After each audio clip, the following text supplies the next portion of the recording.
This is my first 3D character controller. It has some animations and it can move in any direction with the WASD keys, and it has additional movement with the Q and E keys for strafe movement.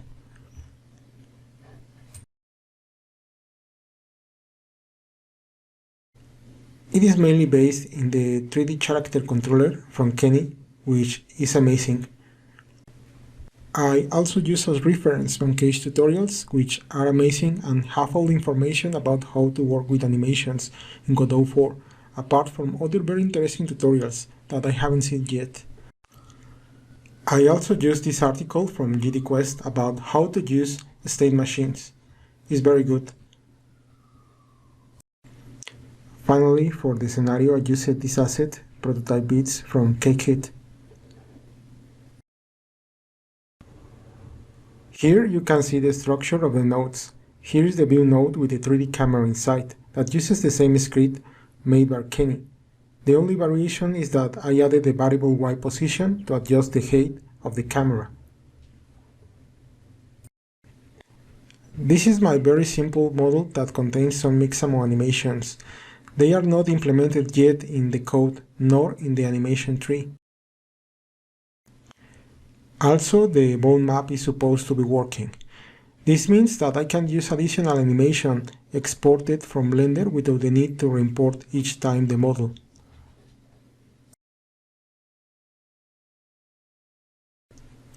Now, here is the state machine, which contains a dictionary to store the different states. These are taken by iterating the node hierarchy. Finally, in the transition function, it switches from one node to another. This function is called manually inside each node.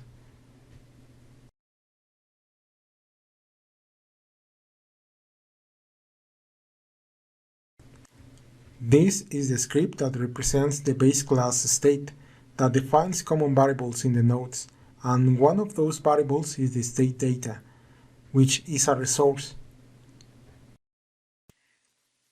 It's defined in the following script, where I define several variables which are the same in all the nodes.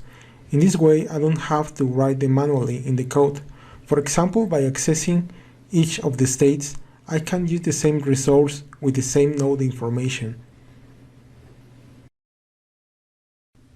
From the state data resource, I get the information for all these variables.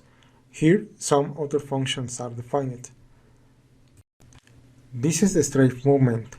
When entering the state, I travel the animation tree with these lines of code. This is the state machine in the animation tree. This node is a one-dimensional blend space that allows me to interpolate between three animations, and the strafe 1 that allows me to interpolate between these three animations too. Now, here I obtain the value of strafe with the keys Q and E, and with that I define a velocity that is transformed with the rotation matrix of the character. And then to obtain the animation speed, I remove the transformation using the inverse and divide it by a velocity factor. Below are the exit conditions.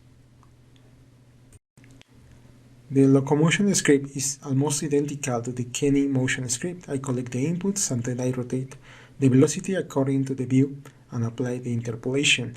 I use the length to get the magnitude of the velocity to the animation. And then I rotate the character depending on the direction of the velocity, and finally the exit conditions.